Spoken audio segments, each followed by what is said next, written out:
just the process of like clients that are hesitant to get medicated, like clients that are medicated but maybe need to switch their dose. Another thought is like kind of like the summer slump. Like we wait for summer to come, but then summer can also kind of come with its own seasonal depression too. And then a last one was like the importance of like self-care, especially like in like a nightly routine. Yeah.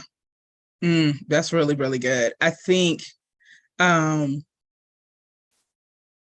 my God, my computer sometime is giving me so much. Did you get the little thing that says we're live? I did. Hello. Okay. Hello.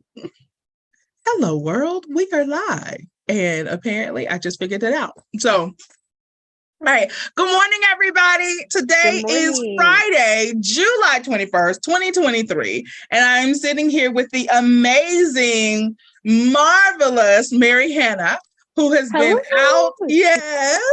So you've been out for the last couple of months because you graduated. You are now officially, yes, a practicing therapist. Like she finished with her, I love that. Like, yay, yay. Yes. She finished with her master's degree. Like she completely finished in everything. And so, yeah, you've been enjoying life.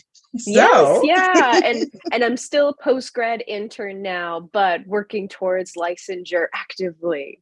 So you are here, and I'm so glad to have you here. I've always loved having you on staff. And so what should we talk about today? What should we tell the people today in the next 24 minutes? Yeah. So yeah, I want to throw out some ideas and then see what like sparks for you of like, let's say like between like summer slump or like medication and like therapy and medication. I want to talk about medication because I had a session this week and a client was saying something about they know they're ADHD, but they didn't want to take the ADHD med. And so I've had a very similar experience. Right. And so it's almost like I feel like I even came out of therapist role and I was like, okay, for real now. All right, you grown. You identify that you're not getting things done. You identify that your ADHD is messing with your relationship because we're doing relationship therapy, right? Because your partner's so, you're so forgetful. You so can't stay on task. They so feel like they can't depend on you. And you're talking about you don't want to take the medication simply because what reason? Because the thing about is the ADHD meds is a couple of things. One, they've been on the market for like 30 to 40 years now. Right. And so we know what the side effects are. We know what's going on. So when we're looking at ADHD meds, I'm not talking about like, because I understand if a med has only been on the market 2 minutes, I don't want to take it either. Let me just wait, make sure nobody's eyes fall out. Then, hey, we're good.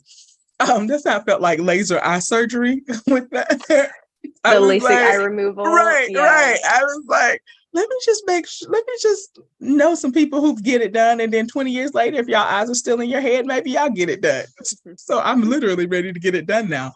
With that being said, so I understand, but I think right now our culture is kind of anti-medication. And there are some good reasons for that. Like there have been some hysterical things that have happened with medication, but it seems like people are throwing the baby out with the bathwater. Like there's no determination, no sitting down and saying, hey, can this med help me? Do we have the research behind this med? What really are the side effects of the med? And then go from there. I think if you do listen to a lot of commercials, which are selling usually the newest medications around on commercials, and they're trying to get people to buy them, definitely I want you to have a sense of caution with that. But if it's a med that has been around, like ADHD meds have been around, also, how fast does the med leave your system? And so ADHD meds don't last in your system no more than 24 hours. Like we know that. I know people who are on ADHD meds and they can like literally tell when it has run out. Kind of like when your cold medicine runs out and you like, because you all of a sudden you just start coughing like, okay, it's out of my system. So I really want people to really make informed decisions and not this blanket, no, all meds are bad. All meds aren't bad, and it's always amazing to me, or I just always think about this, is how people buy weed, or even weed and what's the newest one? I mean, it's not new. It's like vaping. Weed, vaping, but also any street drugs. So like cocaine, any street drugs. And they'll do them and they don't know where they came from. Like, you really don't know where your local weed dealer is getting his weed from. Like, you don't know.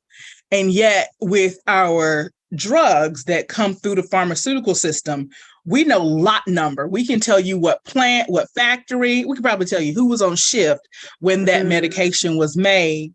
And yet there's this distrust when they literally can say this was lot number 1608, which was made at 6:30 a.m. in the Kansas City plant. But yet we trust the local weed man, and we don't know where he's getting his weed, because we are assuming that they haven't done anything to it, that it came straight from the ground just like it looks.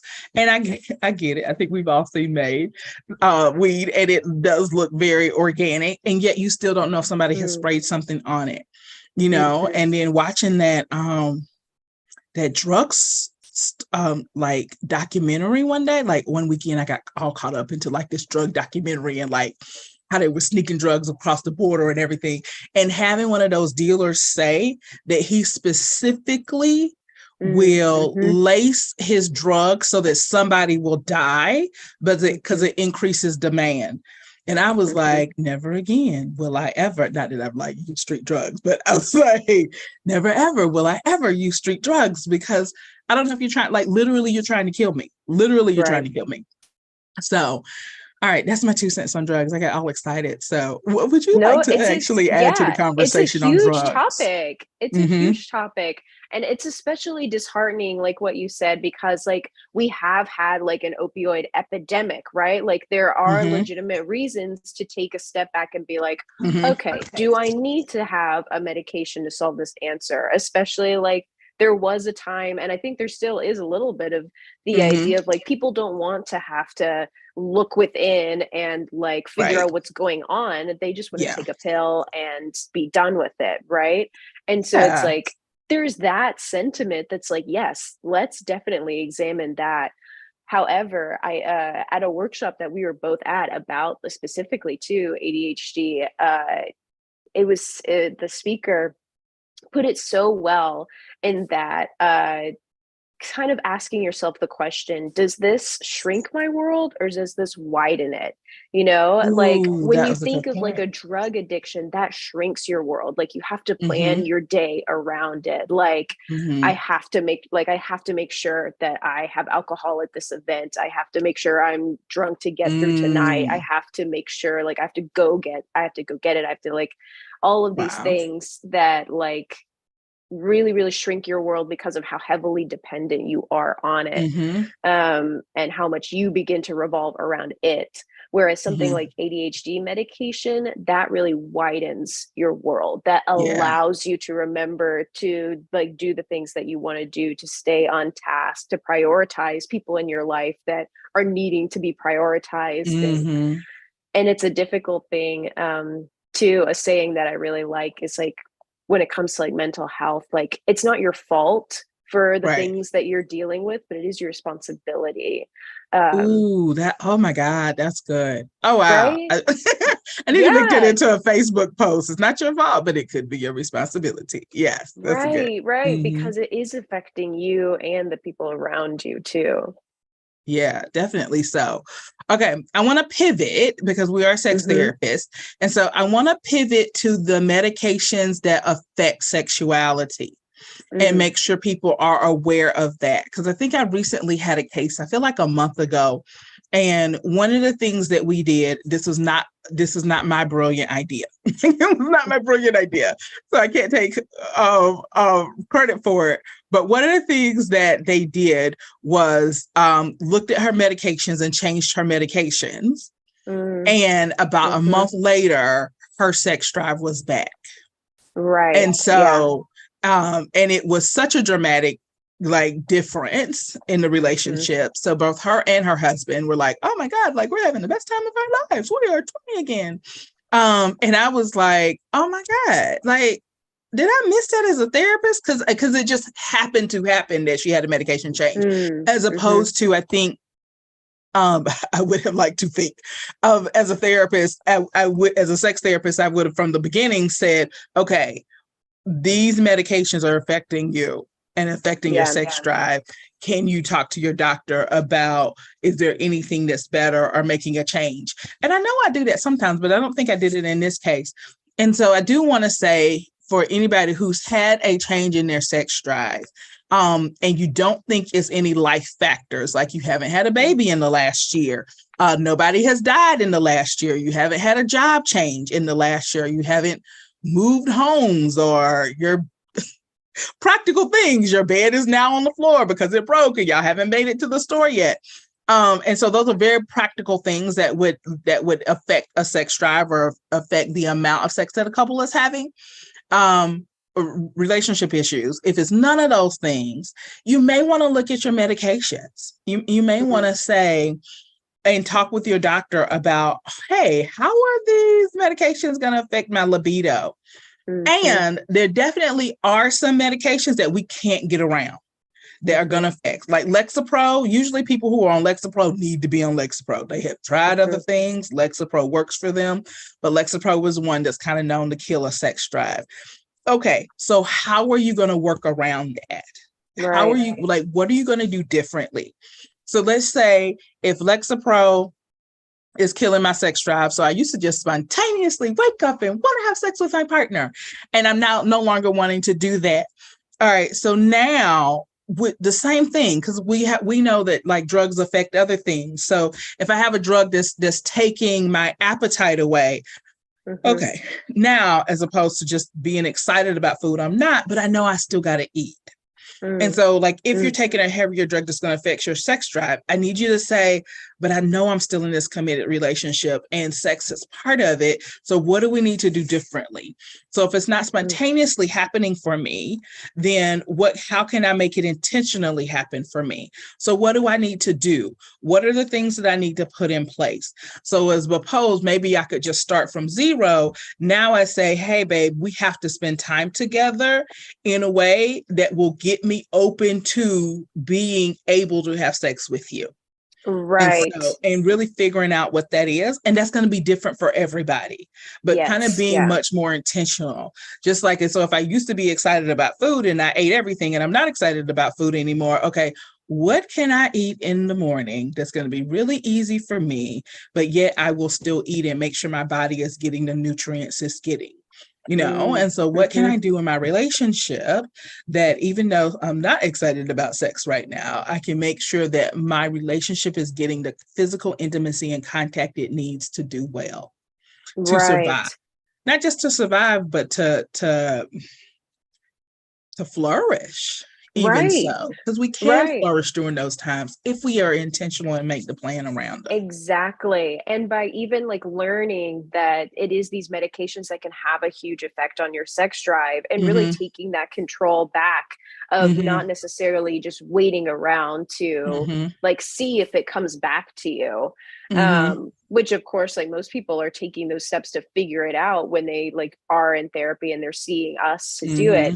But even just that idea of like sex is everything, like everything else in your relationship that needs maintenance and intentionality and effort. And it's not this thing that if you just barely whisper about it, then the mystique of it just wisps away, it just flies away before you know it. Like sex can be maintenance, and it can be like figuring out the nitty gritty practicality of what needs to happen so that we can, like you said, continue to actually flourish even in the midst of a medication that can affect your libido.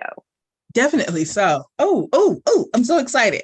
All right. So one of the things what you just said also made me think about medications for diabetics and people who have heart issues that literally affect their sexual functioning.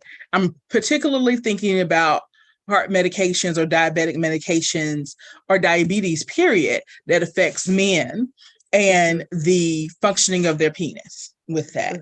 Because a lot of heart medications are blood flow medications, and the penis works on blood flow. It is what it is.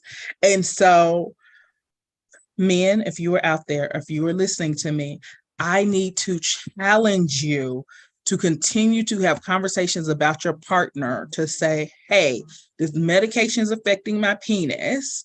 We may not be able to do penis and vagina sex, but we can do something. Work with me and figure out how we can do that. And so, because what happens is men get silent. Yeah. Yeah. And you don't say anything.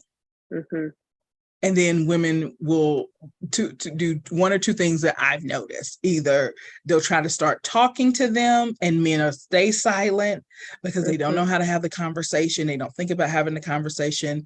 They just kind of get into their insecurities because I was born with this tool and I should know what to do. And it's supposed to work until I'm 100. And it stopped halfway on me because of this crazy medication. And this medication that the doctor's telling me if I don't take the medication, I could die. And so, which is a lot, right? It's a lot, no matter what age, whether you're a 20-year-old having heart problems. Remember Bob Greene? I think that's his name. He was Oprah's trainer, like, and he was like in excellent health, and like he had heart problems. And then we definitely know that people with aging have heart problems, and like it's an issue, and so it's out there, and it's a very common issue. But when it happens to you and you're a man and it affects the functioning of your penis, one like the body part in which you feel like defines your manhood, men either get silent, and then either women start to try to talk to them about it and feel like they get shut down, and then they start feeling rejected, or women just start feeling rejected, you know, because a lot of women don't understand the male psyche around their penis and masculinity and how it's all tied together, and so they'll just simply boil it down to he's not attracted to me anymore. Right. Simply, he's not attracted to me anymore. And so let me shut that part of me off too. And now you have, you know, two very old people. I won't say old people, but you have two people who are not living their life to the fullest, not because they can't, but because they didn't have the tools and the resources to be able to do that. And so, and I've talked with, I don't want to say so many, but I've talked with a good amount of women who are over 60 and have verbalized, I miss my husband. I miss our relationship. I miss that part of our relationship. I miss that closeness. Like just off the top of my head, I can think of 4 women in particular who sat on my couch and cried because this thing is gone, and it doesn't have to be. Like it really doesn't. Like this is really literally lack of knowledge. So there's this old saying or something like my people perish for lack of knowledge. And this is a situation like there are sex lives that are perishing for simple lack of knowledge, because a lot of us, and me included sometimes, will define sex as penis going into a vagina. Right. And if that's not happening, then you're not having sex. Or a penis going into some type of Orpheus if it's a same-sex couple. And if that's not happening, you're not having sex. And so there's so many other things, though, for a couple to have physical intimacy. Right. And so if we can just get a couple laying neck with each other and rubbing each other's bodies, mind you, you don't even have to have intercourse for both people to have an orgasm. Right. Exactly. Right? So can we create a situation where 2 people have an orgasm together, or at least one person has an orgasm? Because you can always give a girl an orgasm. So, and so if any man over 60 is listening to me, I'm going to challenge you, and I'm using the word challenge specifically, for you not to let that be a part of your life that goes quietly into the darkness. Don't let it go quietly into the darkness, especially if you have a partner who's not wanting it to go. You know? And especially like even really, really honing in on like what you said of like what clients have said to you is they didn't say, I missed my husband's penis. I missed when my husband got hard. I miss like vaginal sex. They said they missed their husband, which really just shows of how sex can just be such a specific and kind of like unreplicable in so many ways way of connection and intimacy with your partner, you know? And I just feel like that's like the thing to like think about is like you're not just like letting go of sex, you're letting go of a way to connect with both your partner and yourself. So much so. Yeah. Okay. All right. So pivoting, so we ended on a happier note because this just makes me sad. Like, oh, like I almost see like sex lives in a graveyard. Like that's like, oh, don't let them die.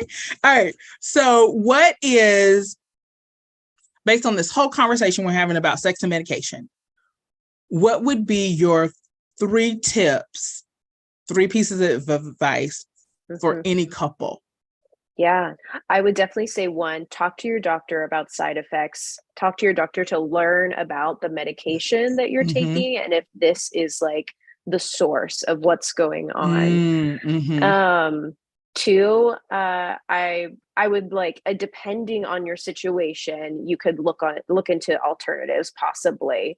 I don't know if it's like a 2 or almost like a 1.5. Like I know like for instance, like birth control, right? That can have an effect on your sex drive and you can change the dosage of it. I think another tip would be is like open communication with your partner. Is how can you both get on the same page to tackle this together? Like if this is going to be something that you are going to have to like put intentionality into to change your lifestyle, let's make that happen. How can we make that happen and make it feel like it's both of you versus the problem as opposed to one of you really, really like taking that really personally because it can be really vulnerable. I feel like those would be like my possible 3 tips, but those like are the ones that come to mind. No, that's absolutely great. I'm going to go deeper on one of them. And this is not from my sex therapy world. This is from when I used to work in a psych hospital world. All right. Because when people come into the psych hospital, when you usually not voluntarily, involuntarily, you never know what doc you're going to be dealing with. You're just like on somebody's caseload because essentially something is happening to you as opposed to you proactively going out and searching and saying, hey, I'm starting to feel depressed. Somebody help me with that. And so I would educate my patients on keeping a composition notebook. They usually at this time of year, school time of year, they can go on sale for like 10 cents, 50 cents. Get a composition notebook, write down the date you start taking a new medication, and just journal and check in on the next couple of weeks on what this medication is doing to you, what you're noticing, what you're not noticing with this medication. And as you go from doctor to doctor to doctor to doctor, because if you're in the medical system, our medical system today, you have to advocate and educate yourself. And so there's some really great doctors out there, but the system overall sometimes doesn't allow our doctors to be as personable. Especially if you are a woman or a person of color or a woman of color. Right. So I want you to kind of just have a little journal of your medications. And okay, I didn't like this because this did this. I love this medication because this did this. And make sure you're having that conversation. And when there's a change in medication or your doctor said, hey, let's try this, you can look back in your journal and say, no, let's not try that because I tried that 5 years ago. And this is what happened when I tried that then.